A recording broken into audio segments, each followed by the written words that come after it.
21st Century Entrepreneurship with Martin Piskarik. If you consider yourself a reactionary individual, you're 10 degrees behind the 8 ball right now. Reacting is your nemesis. I spent 25 years on Wall Street. I've been coaching now for almost a decade. And people always ask me, what is the difference between high performers and everybody else?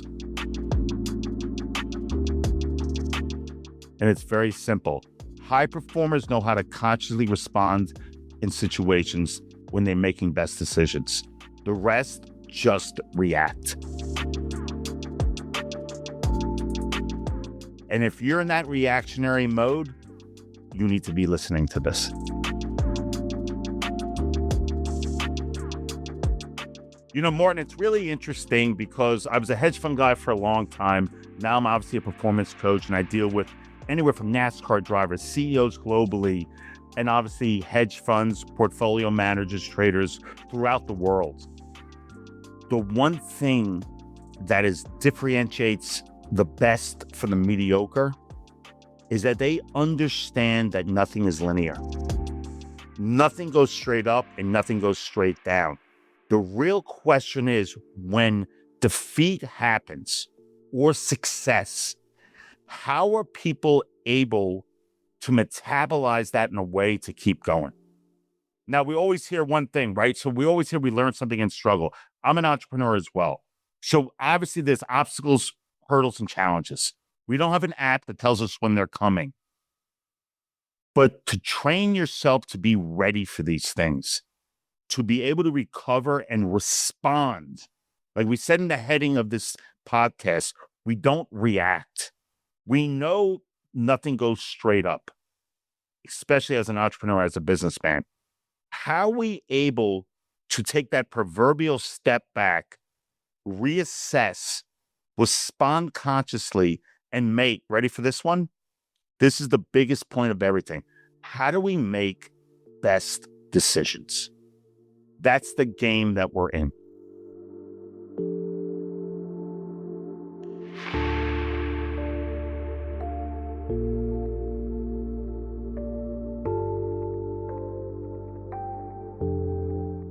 So like we were saying earlier, nothing is linear.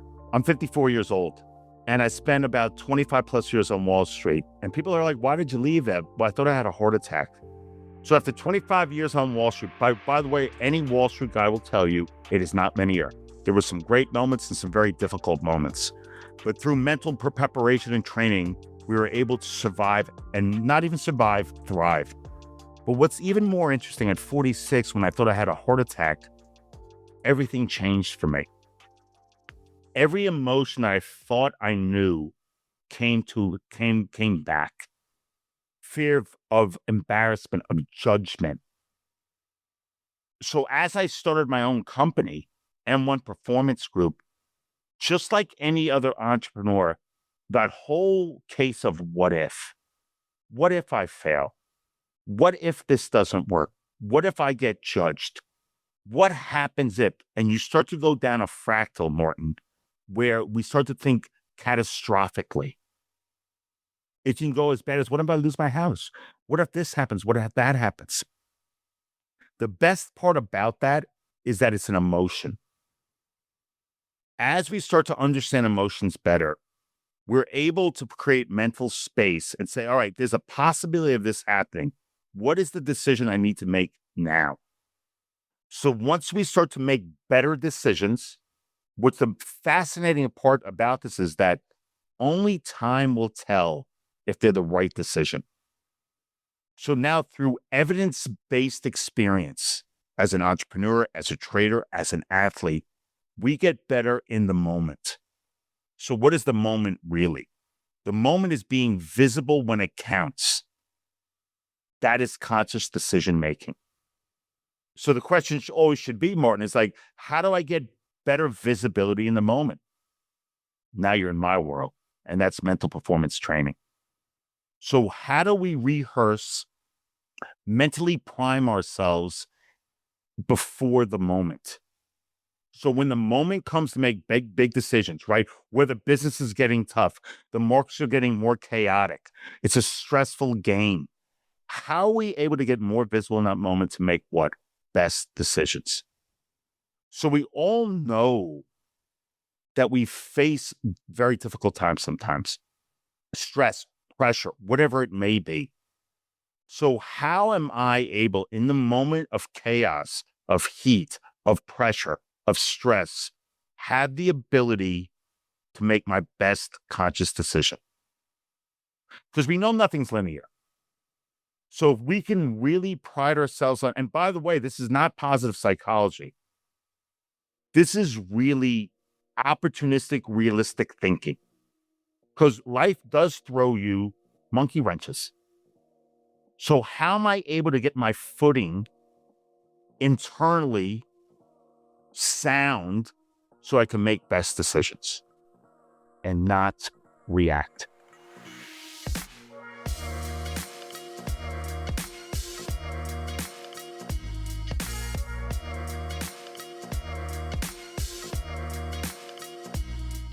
So we know life's not linear, right? So we all know this is reality.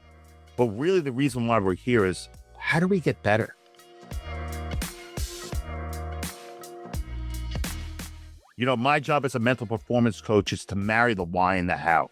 Why do we do what we do, and how do we get better?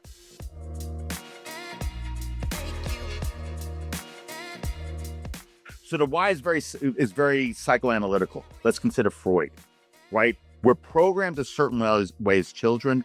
There's certain program that goes on in our system that no longer serves us. We have to understand that.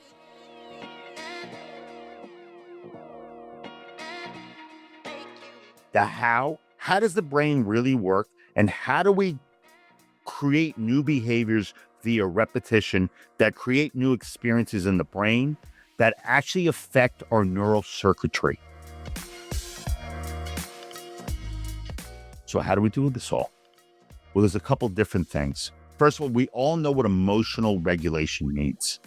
So emotional regulation is using emotions as data points and understand the intensity that they possess. So when we're in a heightened state and we feel stress and pressure and stress are good, by the way, but at heightened levels, they can be extremely destructive. So how do we get ourselves in a situation where we downregulate in order to make best decisions? That's breath work. That's exercise. Believe it or not, that's sleep. But more importantly, it's a reminder to yourself that, wait a second, I need to downregulate in order to make best decisions. So the awareness that we feel it, what I'd like to say somatically, in our bodies. We could feel our heart rates. We could feel the tightness in our bodies. That is a signal to say, excuse me, time out. Let me take a moment here to downregulate. Because when we downregulate, it gives us the ability to make what? Better decisions that are more conscious. Because at the end of the day, our goal is to be the unconscious conscious.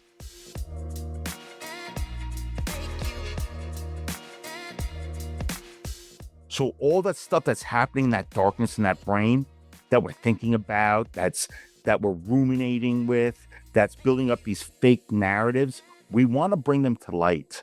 The way to bring them to light is literally verbalizing them, being aware of the internal dialogue that's happening. So we have an opportunity, one, to reframe that, and two, really to put that in the spot that we can really benefit from. That's why downregulation is so important.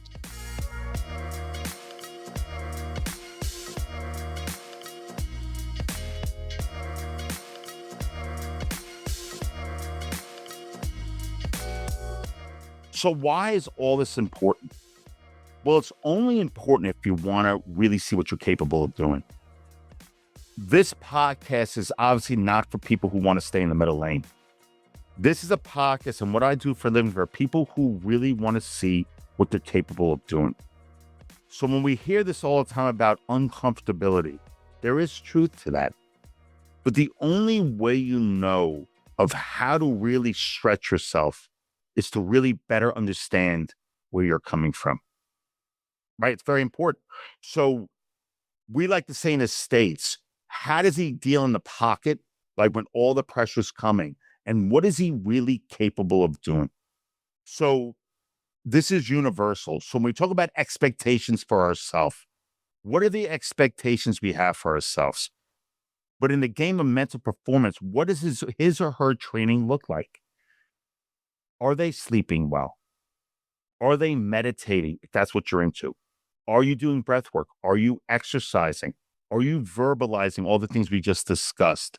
Because what happens is, as we start to expand as people and see what we're really capable of doing, we're putting ourselves in uncomfortable situations. And in the uncomfortability, we have two choices. Either one, to expand, or two is to digress. Digress seems very familiar and it's very easy, but really to able to hold the ground and expand is what we're trying to accomplish here.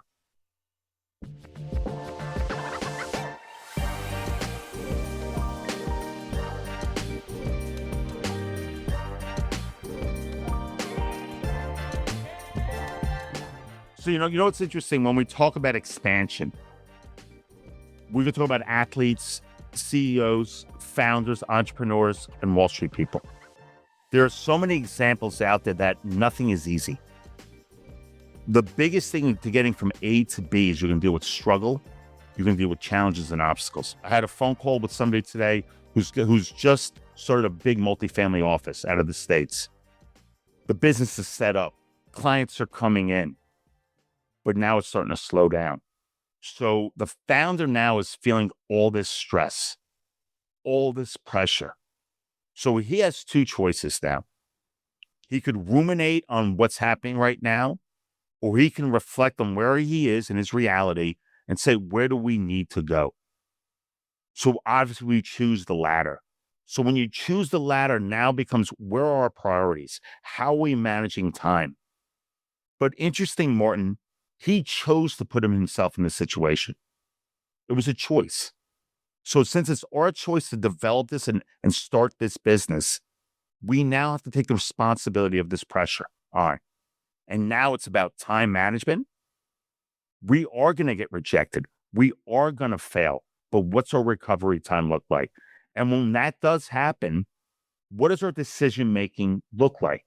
By the way, even when things start to uptick and start doing well, we have to know, once again, how to downregulate, how to rest and recover. All these things are constant if you want to really see what you're capable of doing. So like we said earlier in this conversation, we learn a lot in struggle, but you learn a lot in success also, because being successful and staying successful is its own game of itself. It's a nonstop thing.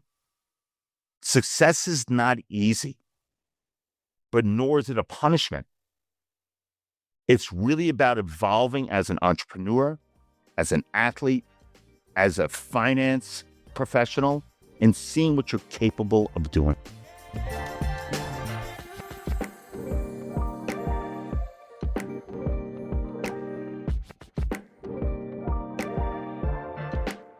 If this interests you, the M1 Performance Group, which I found, we have a wonderful website, m1performancegroup.com. We actually just did a TEDx talk in January. Check out Evan Marks on YouTube. We have a channel, Evan Marks-M1, that has great videos talking about all the things we just discussed.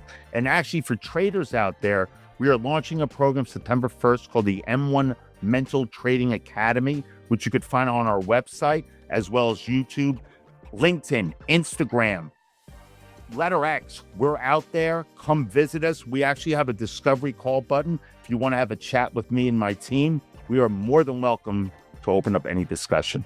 And thank you very much, Martin, for having me. And I'll see you in Split one day.